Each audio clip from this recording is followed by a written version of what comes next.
पलवल जिले को मेवात जिले से जोड़ने वाले सड़क पिछले कई वर्षों से बदहाली के आंसू बहा रही है और हालात ये है कि यहाँ से गुजरने वाले लोगों के लिए वाहनों से तो क्या पैदल निकलना भी दूभर हुआ पड़ा है। इतना ही नहीं, सड़क की खस्ता हालत के चलते कई बड़े हादसे इस सड़क पर हो चुके हैं, लेकिन उसके बाद भी पीडब्ल्यूडी विभाग को इस सड़क निर्माण या रिपेयर की सुध नहीं आई। हालांकि जब इस सड़क के बाबत खेल राज्य मंत्री गौरव गौतम से पूछा गया तो उन्होंने कहा कि संबंधित विभाग के अधिकारियों को बुलाकर उनसे बात की जाएगी और जल्द ही इस सड़क को बनवाया जाएगा। आपको बता दें कि पलवल से नूहू को जोड़ने वाली इस सड़क की लंबाई करीब 32 किलोमीटर है, जिसके चौड़ीकरण के लिए कई वर्ष पहले मंजूरी दी जा चुकी है, लेकिन अब उसमें क्या अड़चन आ रही है ये किसी को नहीं पता, जिसके चलते अब ये सड़क जनता की मंजिल को सुगम करने के बजाय परेशानी का सबब बनी हुई है। तो वहीं कई बार बड़े हादसों में इस सड़क पर लोगों की जान भी ले ली है, लेकिन पीडब्ल्यूडी विभाग के कान पर जूं तक नहीं रेंग रही है। तस्वीरों में आपको साफ साफ दिखाई दे रहा है कि सड़क की हालत किस तरह बदहाल है। जगह जगह गहरे गड्ढे सड़क पर बने हुए हैं, सभी जगह से सड़क टूटी हुई है। हालांकि खाना पूर्ति के लिए और कागजी कार्रवाई पूरी करने के लिए समय समय पर रिपेयरिंग का कार्य सड़क पर दिखाया जाता है, लेकिन वो कागजों तक ही सीमित रहता है। धरातल की सच्चाई बिल्कुल उसके विपरीत है। ऐसा नहीं हुआ कि सड़क की ये हालत प्रशासन और सरकार की नजरों में नहीं है। जनता इस सड़क की बाबत हर दरबार में गुहार लगा चुकी है, लेकिन बावजूद इसके कोई सुनवाई नहीं हुई। वहीं अब जब इस बारे में खेल राज्य मंत्री गौरव गौतम से पूछा गया तो उनका कहना है कि जहां कंपनियां हैं वहां पूरा कर रहे हैं और इस सड़क के बाबत पीडब्ल्यूडी विभाग के अधिकारियों को बुलाकर बात की जाएगी। कब तक इस सड़क को सही कर दिया जाएगा?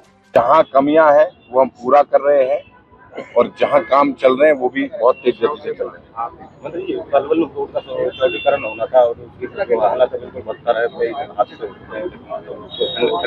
पीडब्ल्यूडी को बुला के एक बार बात करेंगे कि उसको कब तक सही कर दिया जाएगा। देश के मुख्यमंत्री जी ने कहा था कि हर गड्ढे 6 महीने के अंदर क्या बिगड़े, लेकिन बारिश के कारण कुछ चीजें कम पड़ गई थी, धीमी पड़ी थी। मुख्यमंत्री जी का बयान आया था।